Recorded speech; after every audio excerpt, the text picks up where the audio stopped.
అదే కాకుండా డిజైన్లో కూడా కొన్ని మండల కేంద్రాలకో లేకపోతే కొంత పెద్ద గ్రామాలకో వాటి పార్కింగ్ ప్లేసెస్ కింద మార్చకుండా, హైవేలు పార్కింగ్ ప్లేస్, వాహనాల పార్కింగ్ ప్లేస్ కింద మార్చకుండా వాటికి అంటే హైవే నుంచి పక్కకు పోయి అక్కడ మళ్ళీ సర్వీస్ రోడ్ కింద కానీ లేదు పార్కింగ్ పెద్ద పెద్ద గ్రామాల్లో పార్కింగ్కి ప్రభుత్వమే స్థలం కేటాయించట్లేదు. ప్రతిసారి కూడా ఏదన్నా సంఘటన జరిగినప్పుడు ఆ సంఘటన 1 రోజు 2 రోజుల్లో ఏదో అడావుడి చేయడం మళ్ళీ మానేయటం. సంతలు జరిగే ప్రాంతాలు మనకు సంతే ప్రధాన ఆధారం. ఆ సంతల ప్రధాన రహదారిలో జరిగేటప్పుడు భద్రత లోపిస్తుంది.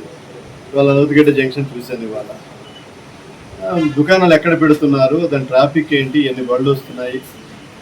మేమైతే అక్కడ అడ్డంకిగా ఉండటం వల్ల 45 నిమిషాలు ట్రాఫిక్ మేము ఆగిపోతున్నాం. ఎవరితో చెప్పుకుంటారు ఇవన్నీ కూడా?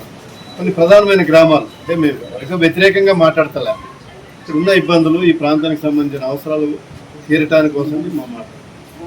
మీరు చింతపల్లి లాంటి ప్రధానమైన ఒక గ్రామానికి, ఇంత ప్రాధాన్యత కలిగిన గ్రామానికి మీరు గ్రామం లోపలికి వచ్చేటువంటి ఒక అప్రోచ్ రోడ్ని ఏ విధంగా చేశారు ఒకసారి.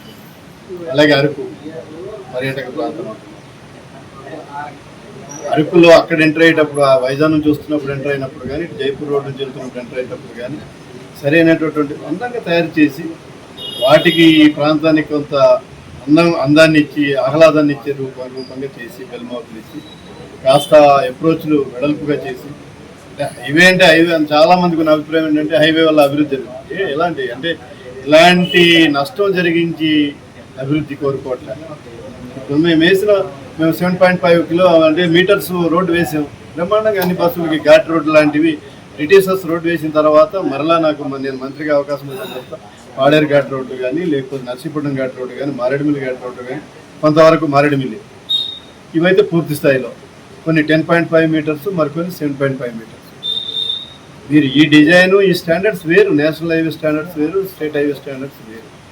అంత మాత్రాన ఇక్కడ అవసరాలు తీరే విధంగా మనకి ఈ ప్రాంతానికి కావాల్సిన విధంగా ఆ రోడ్డు మనం బాగు చేసి ఉంటే సరిపోయి ఉండేది.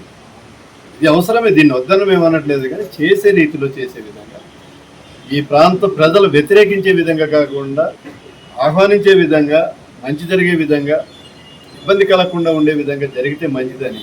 హైవే అంటే కేవలం హైవే మీద ఉన్నటువంటి గ్రామాలు ప్రధానికంగా కాదు, హైవే నుండి ఒక్క అడుగు పక్కకేస్తే 100 గ్రామాలకి అప్రోచెస్ ఉంటాయి. 100 గ్రామాలు, పెద్ద పెద్ద గ్రామాలు. ఇది చింతపల్లి అనేటువంటిది పూర్వం తాలూకా హెడ్ క్వార్టరు, బ్రిటిషర్స్కి చరిత్ర కలిగింది.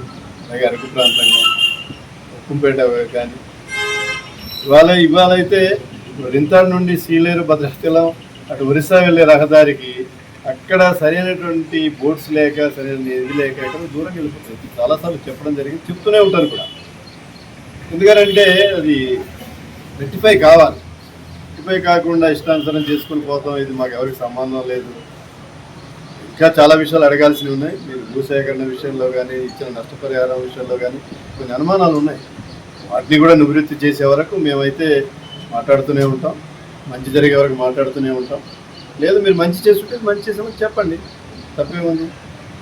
అంతేగాని ఏం చేసినా చెల్లుబాటు ఇష్టానుసారం చేసుకుంటూ పోయేది అనుకుంటే సరైనది కాదు.